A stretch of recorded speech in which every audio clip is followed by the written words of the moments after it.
حضرت داؤد کے زمانے میں لوگ لوہا کی پوجا کرتے تھے. کس کی؟ لوہا جانتے ہیں؟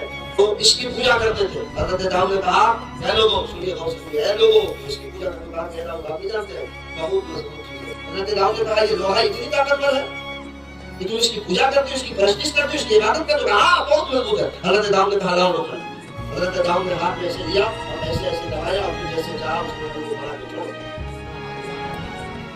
ہم لوگوں نے دیکھا کہ داؤد کے ہاتھ کی ہتھیلی نے لوکھن کو جیسے چاہا ویسے توڑ دیا، مموڑ دیا اور پھر جیسا چاہا ویسا بنا دیا. اب سارے لوگ بھاگے آئے، حضرت داؤد کے قدموں میں گر گئے، کہے داؤد اب ہم لوکھن کی پوجا نہیں کریں گے، آپ کی پرستش کریں گے. حضرت داؤد نے کہا اے لوگوں نہیں، میری پرستش نہیں کرنی ہے، میری عبادت نہیں کرنی ہے، عبادت اس کی کرو جس رب نے مجھے یہ طاقت دے کر نبی بنایا ہے، اس کی عبادت کرنی ہے. حضرت موسیٰ علیہ السلام کا زمانہ آیا. کس کا زمانہ آیا؟ حضرت موسیٰ علیہ السلام کے زمانے میں جادو زور پہ تھا. اس پہ تھا جادو. جانتے آپ لوگ حضرت موسیٰ علیہ السلام کے زمانے میں کیا تھا؟ جادو. بولیے جادو ہمارے یہاں کیا ہے؟ جادو ہمارے یہاں کیا ہے؟ بولیے نا، حرام ہے. بولیے زور سے بولیے. جادو سیکھنا سیکھیں گے. جادو حضرت موسیٰ علیہ السلام کے زمانے میں زور پر تھا. اب اتنے زور پر تھا حضرت موسیٰ کے زمانے کے جادوگر کچھ نہیں کر سکتے.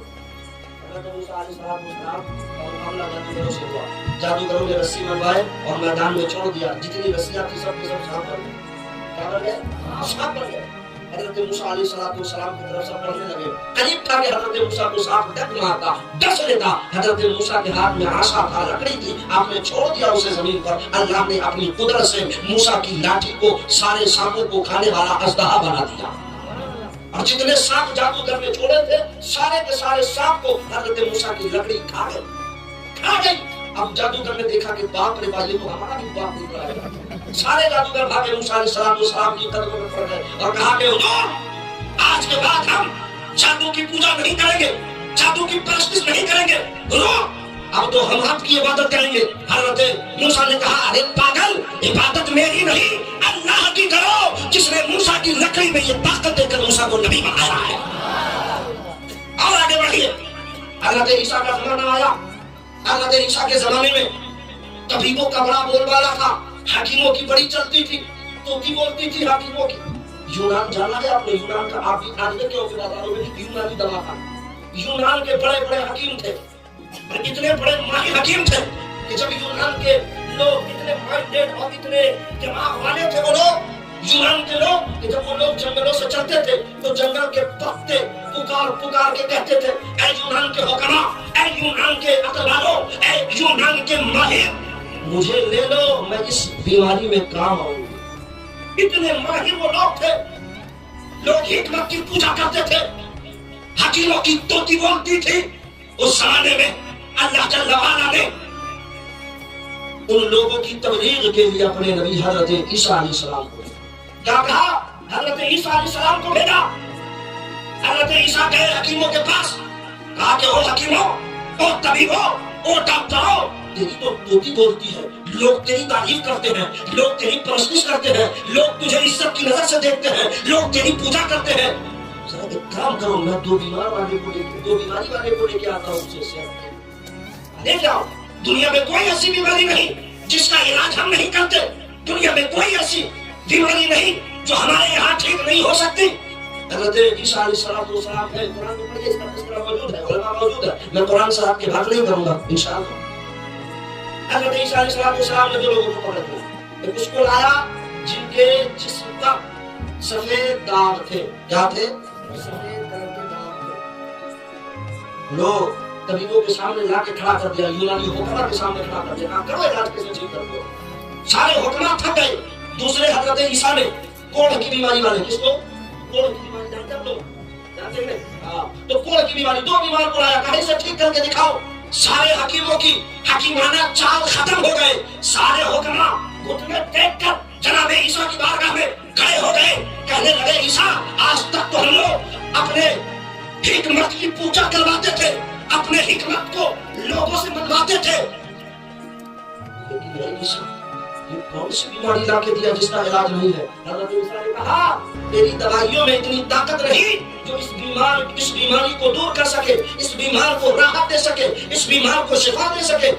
کہا سن، اگر تم دیکھنا چاہتے ہو، تم اس کا مشاہدہ کرنا چاہتے ہو کہ یہ بیماری دور کیسے ہوگی، اسے شفا کیسے ملے گی، حضرت عیسیٰ علیہ السلام نے دونوں کے جسم پر اپنا ہاتھ پھیرا، جیسے ہاتھ پھیرا جس کے جسم پر سفید داغ تھے سب غائب ہو گئے، جس کو کوڑ کی بیماری تھی سب ختم ہو گئے۔ اب جب یونان کے حکام نے، یونان کے سائنٹسٹوں نے، یونان کے عقل مندوں نے دیکھا کہ عیسیٰ علیہ السلام بغیر دوا کے لوگوں کی بیماری ٹھیک کر رہے ہیں، کہا اے عیسیٰ آج سے ہم آپ کی پوجا کریں گے۔ حضرت عیسیٰ نے کہا نہیں، پوجا میری مت کرو، اس رب کی پوجا کرو جس نے عیسیٰ کے ہاتھ میں شفا دیا اور نبی بنا کے بھیجا ہے۔ اب باری آئی ہمارے اور آپ کے نبی سرور کائنات صلی اللہ تعالی علیہ وسلم کی۔ نبی کے زمانے میں جہالت عروج پر بچیوں کو زندہ دفن کیا جا رہا۔ اگر کسی خاتون کے شوہر کا انتقال ہو جائے، کیا ہو جائے تو اسے ہم لوگ اپنی زبان میں کیا کہتے ہیں؟ بیوہ، بدوا، کیا کہتے ہیں؟ بیوہ۔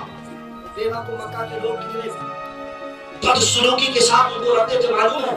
بیوہ کا گھر الگ، اس کے برتن الگ، اس کے بستر الگ، بیوہ کا کوئی چہرہ نہیں دیکھتا تھا۔ اتنا منحوس اس عورت کو سمجھا جاتا تھا جس کے شوہر کا انتقال ہو جائے۔ اللہ اکبر! ایسے وقت میں مسیحیت کو جلالا گیا۔ لوگ مکہ میں رہتے ہیں، خانہ کعبہ کی طواف تو کر رہے ہیں لیکن خانہ کعبہ کے اندر بت رکھے ہوئے ہیں۔ مسیحیت کو جلا لایا۔ رب ذوالجلال نے 12 ربیع النور کو صبح صادق کے وقت میں حضرت عبدالمطلب کے کاشانہ شریف پر اللہ نے اپنا نائب جناب محمد رسول اللہ صلی اللہ علیہ وسلم کی شکل میں زمین پر بھیجا۔ وہ آقا کریم رؤوف الرحیم علیہ السلام تسلیم آتے ہی مکہ جو ابھی تک تاریکی کا گہوارہ تھا، ابھی تک اندھیروں کا مرکز تھا، جیسے مصطفیٰ 12 ربیع النور کو مکہ کی زمین میں تشریف لاتے ہیں، مکہ کی زمین مصطفیٰ کے نور سے منور ہو جاتی ہے۔ مکہ کی جہالت اب بدلنے لگتی ہے۔ مکہ میں جو یہ جاہلانہ انداز اپنایا گیا تھا، عورتوں کو منحوس قرار دیا گیا تھا، اب وہی منحوسیت کو ختم کرنے کے لیے میرے پیغمبر نے 25 سال کی